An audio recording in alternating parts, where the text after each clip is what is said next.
நம்ம உடம்புல இருக்கிற மிக முக்கியமான ஒன்று என்ன தெரியுமா? அது நம்ம மூளை.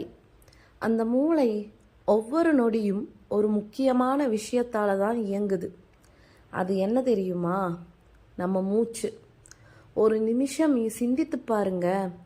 அந்த மூளைக்கு ஆக்சிஜன் போகாமல் இருந்தால் என்ன ஆகும்? சில வினாடிகளில் நம்ம உடம்பு பலவீனமாக ஆகும். ஒரு நிமிஷத்தில் நம்ம நினைவுகள் பாதிக்க ஆரம்பிக்கும். 3 முதல் 5 நிமிஷம் ஆக்சிஜன் கிடைக்கலனா மூளை நிரந்தரமாக சேதமடையும். இதில் என்ன புரியுது தெரியுமா? நம்ம வாழ்க்கை ஒரு மூச்சு தான். அல்லாஹ் திருக்குர்ஆனில் கூறுகிறான், நான் மனிதனை உருவாக்கி என் ஆவியிலிருந்து அதில் ஊதினேன். குர்ஆன் அத்தியாயம் 15 வசனம் 29. இதன் அர்த்தம் என்ன தெரியுமா? நம்ம உயிர், நம்ம மூச்சு எல்லாமே அல்லாஹுவின் கட்டுப்பாட்டில்தான். நாம் நினைக்கிறோம் நான் ஸ்ட்ராங், நான் ஹெல்த்தி.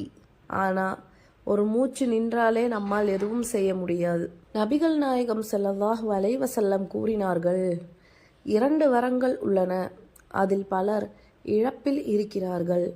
அது ஆரோக்கியமும் நேரமும். சஹீஹ் அல் புகாரி 6412.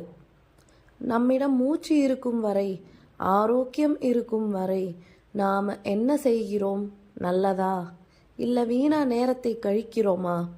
ஒரு நாள் இந்த மூச்சு நின்றுவிடும். அந்த நாள் நம்ம மூளை, நம்ம உடம்பு எதுவும் உதவாது.